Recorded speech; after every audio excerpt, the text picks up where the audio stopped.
Chapter 27, Operation Dark Sky.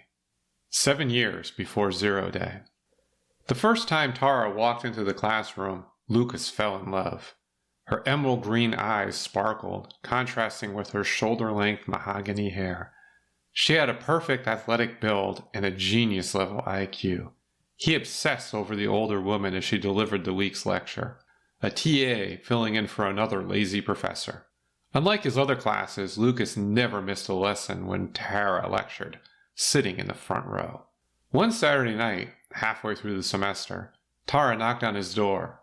Surprise turned to satisfaction after they ended up naked in his bed. This scene repeated 3 or 4 times a week afterward. They never went out in public, just spent time together in his bed. Sans clothing. After each vigorous workout, their pillow talk always came back to his PhD project, the Serbius cipher. His project dominated his life, so he didn't think her questions were out of line. Tara cared about him and wanted to know about his life.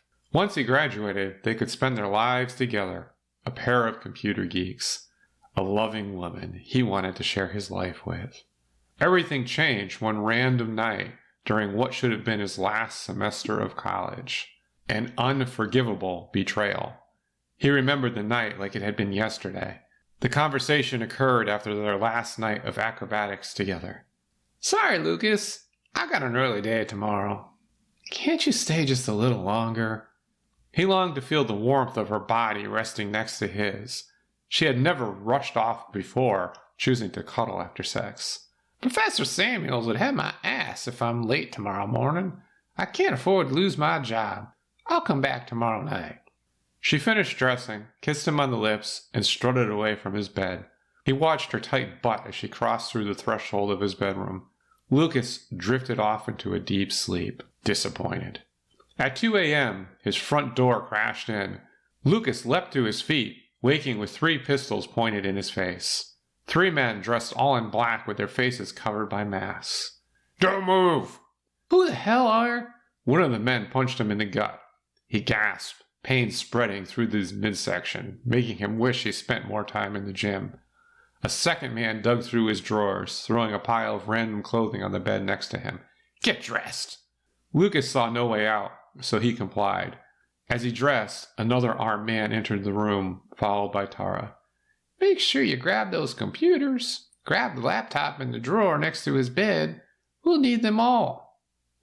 "Tara, what the—" "Come on, Lucas. Look at me. Then look in the mirror. Do you really think that a woman like me would fall for a little boy like you?" He didn't know if her words or her laughter hurt more. Either way, the betrayal hurt more than a punch in his gut. A combination of pain, fear, anger, and confusion flooded through his mind. They yanked him off the bed, fastening his hands behind his back with zip ties, covering his head with a black sack. His heart raced. Tears ran down his cheeks. What a fool he had been. Lucas never got to enjoy his first ride in an unmarked black helicopter or his first flight in an unmarked black Learjet. Both happened early that morning as he sat between 2 armed agents, bound and blind. 2 years before Zero Day. Lucas finished telling his story of woe for the 5th time to the giant of a man. His newest guard, Ulysses, treated him like an actual human being, not a programming machine like the other CIA agents considered him to be. Subhuman in their eyes, a tool to be exploited by the powerful. "That's some story, Lucas. Maybe you should take a break." "Not unless you can get me out of here." Ulysses tipped his chin, motioning with his eyes toward the camera. They spied on him 24 hours a day, even when he had no shot at escaping. He had never had a break or a vacation day. At least nobody dared lay a hand on him. They needed him to finish the Serbius cipher, because nobody else understood the program. Until then, Lucas was untouchable. After he finished, they'd probably kill him. Tie up all loose ends as they destroyed the world. He knew they'd use his program for evil, but he was powerless to stop them. Lucas added multiple back doors and certain safeguards only he could bypass, hoping to stop them. an eternal countdown leading itself to self-destruction, a kill switch destroying his creation and assuring his survival. 1 year before 0 Day. A meaty paw shook Lucas, waking him from another dream of a tryst with Tara. They hadn't spoken for 6 years, but he had glimpsed her from across the compound, still desiring her. He had hoped his first deep relationship wouldn't end in unrequited love. "It's time to go, Lucas." Ulysses stood over him, a smile stretching his face. Lucas hoped that the big man's friendship was true, and not another mirage. His judgment had proved faulty with Tara. "What about the camera?" "It's disabled. We need to move. Helping you puts me in danger too." "Then why bother?" "Because they screwed you. You never asked for this." Lucas stared into his eyes, finding no deceit reflected in them. He needed to trust Ulysses, otherwise Lucas would end up dead now that he had finished the Serbia cipher. What other use did he provide? He leapt out of bed, sprinting to keep up with Ulysses' long strides. Straight down the hall to a set of stairs Lucas hadn't seen before.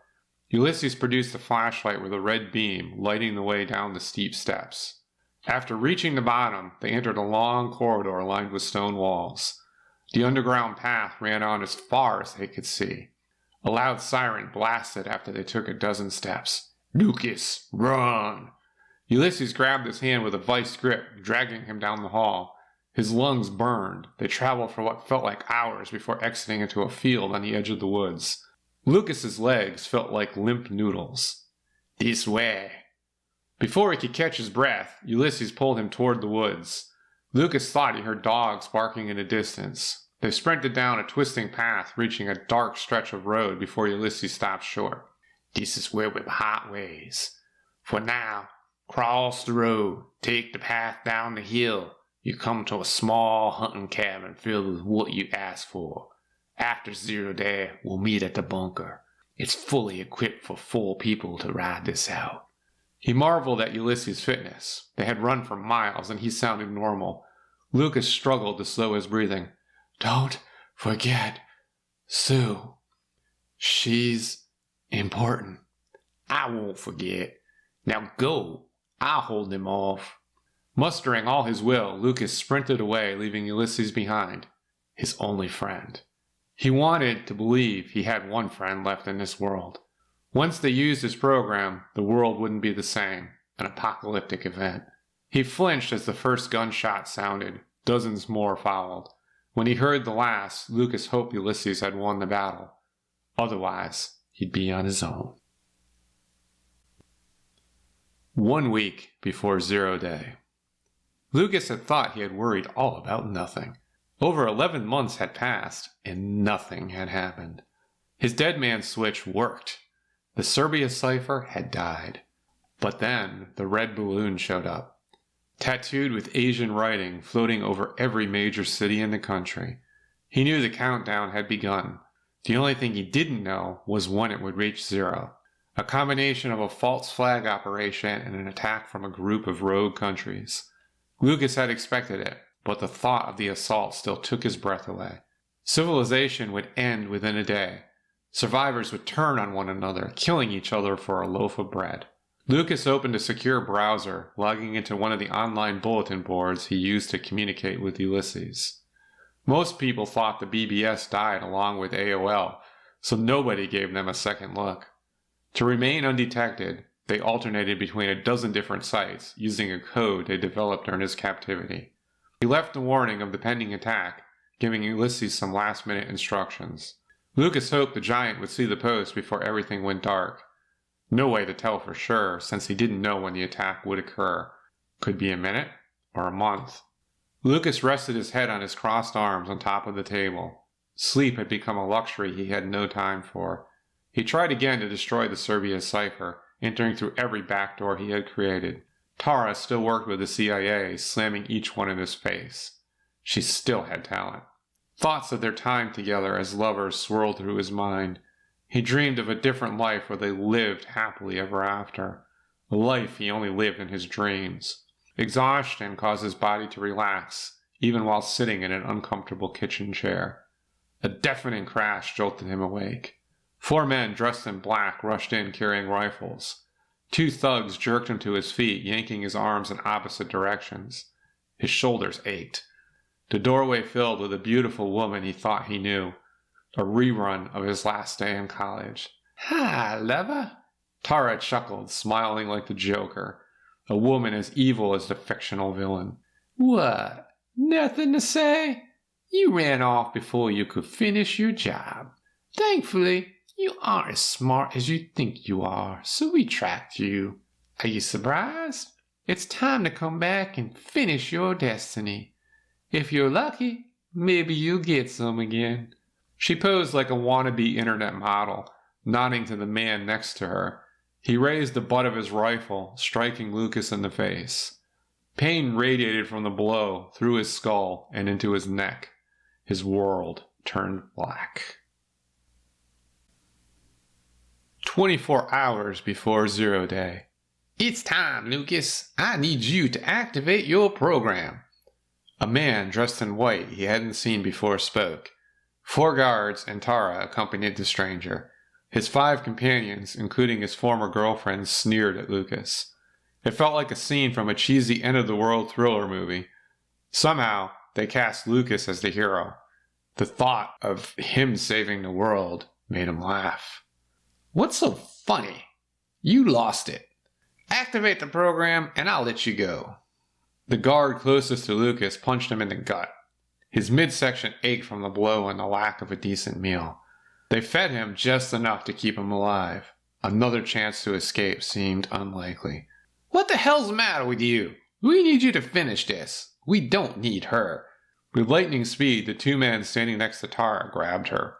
They dragged her over to the table in front of the man dressed in white as she struggled to escape. "What's the meaning of—" He backhanded her across the face, silencing her mid-sentence. A nasty welt rose on the side of her pretty face. The man in white sneered, turning back to Lucas. His eyes glowed with evil. "Last chance to save your girlfriend. Activate the program." "What do I care? She betrayed me. I wouldn't be locked in here if it wasn't for her." Lucas's stomach churned. A combination of feelings swept over him. He should hate her, but Lucas found it hard to channel those ill feelings against Tara after their time together. "Okay, this is your fault, Lucas. You could have stopped it." The 3rd guard snapped a tourniquet around her arm. Out of nowhere, the man in white produced a hatchet. Its razor-sharp blade gleamed in the light. "Stop! I'll activate the program. You don't need—" A mighty swing of the axe took the remaining words from Lucas's mouth. He watched her left hand fall to the floor, amputated from her body by a madman. She screamed, going limp in the guard's arms. "Now, activate the program before I cut something else off her." With tears rolling down his cheeks, Lucas pounded on the keyboard. He activated the program, knowing he just returned the world to the Stone Ages. All technology not destroyed by the EMPs would succumb to the Cerberus cipher. A 3-headed beast destroying hardware, software, and computer networks. Total chaos. May God have mercy on his soul.